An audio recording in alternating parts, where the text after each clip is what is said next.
ఒకప్పుడు బీహార్కి సంబంధించి సినిమాలు చూస్తుండేవాళ్ళం. ఉత్తరప్రదేశ్, బీహార్ తుపాకులు చేతలు పట్టుకుని తిరుగుతుంటారు.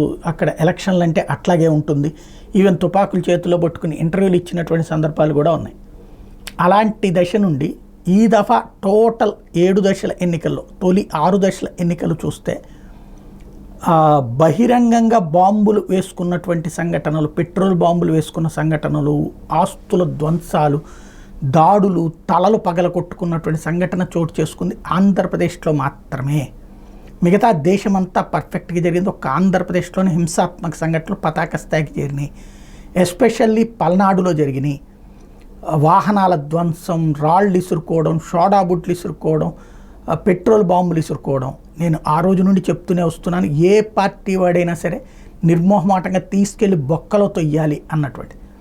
ఇప్పుడు ఆ వ్యవహారంలో కీలకమైనటువంటి మల్లికార్జున గారిని పెట్టిన తర్వాత ఇప్పటికే ఆంధ్రప్రదేశ్ చరిత్రలో లేదా పల్నాడు చరిత్రలో ఎప్పుడూ లేనంత పెద్ద సంఖ్యలో రౌడీ షీట్లు, సుమారు 300-400 మంది మీద రౌడీ షీట్లు ఈ 4 రోజుల్లో ఓపెన్ చేశారు. ఇంకో 1400 మంది మీద రౌడీ షీట్లు ఓపెన్ చేయబోతున్నారు.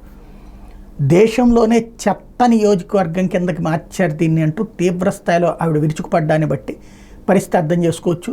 ఓవరాల్గా నిన్న పోలీస్ కవాతు నిర్వహించి సిన్సియర్ ఎఫర్ట్ పెట్టారు మల్లికా గారు.